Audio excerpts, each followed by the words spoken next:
أعوذ بالله من الشيطان الرجيم.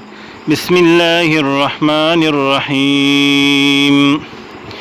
يا أيها الذين آمنوا لا تتخذوا عدوي وعدوكم أولياء تلقون إليهم بالمودة وقد كفروا بما جاءكم من الحق يخرجون الرسول وإياكم أن تؤمنوا بالله ربكم إن كنتم خرجتم جهادا في سبيلي وابتغاء مرضاتي تسرون إليهم بالمودة وأنا أعلم بما أخفيتم وما أعلنتم ومن يفعله منكم فقد ضل سواء السبيل إن يثقفوكم يكونوا لكم أعداء ويبسطوا إليكم أيديهم وألسنتهم بالسوء وودوا لو تكفرون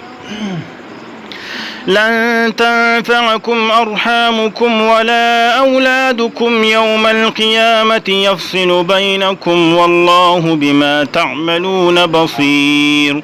قد كانت لكم أسوة حسنة في إبراهيم والذين معه إذ قالوا لقومهم إنا براء منكم ومما تعبدون من دون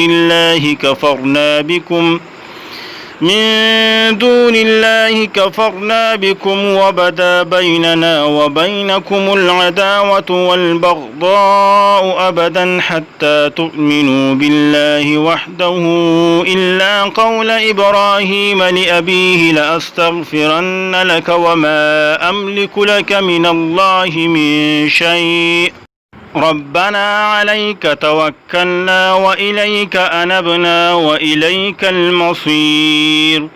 ربنا لا تجعلنا فتنة للذين كفروا واغفر لنا ربنا إنك أنت العزيز الحكيم.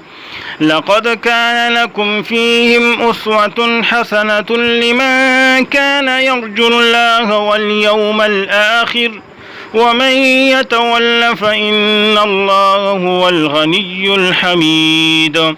عسى الله أن يجعل بينكم وبين الذين عاديتم منهم مودة والله قدير والله غفور رحيم. لا ينهاكم الله عن الذين لم يقاتلوكم في الدين ولم يخرجوكم من دياركم أن تبروهم وتقسطوا إليهم إن الله يحب المقسطين. إنما ينهاكم الله عن الذين قاتلوكم في الدين وأخرجوكم من دياركم وظاهروا على إخراجكم أن تولوهم ومن يتولهم فأولئك هم الظالمون. يا أيها الذين آمنوا إذا جاءكم المؤمنات مهاجرات فامتحنوهن الله أعلم بإيمانهن فإن علمتموهن مؤمنات فلا ترجعوهن إلى الكفار لا هن حل لهم ولا هم يحلون لهن وآتوهم ما أنفقوا ولا جناح عليكم أن تنكحوهن إذا آتيتموهن أجورهن ولا تمسكوا بعصم الكوافر واسألوا ما أنفقتم وليسألوا ما أنفقوا ذلكم حكم الله يحكم بينكم والله عليم حكيم. وإن فاتكم شيء من أزواجكم إلى الكفار فعاقبتم فآتوا الذين ذهبت أزواجهم مثل ما أنفقوا واتقوا الله الذي أنتم به مؤمنون.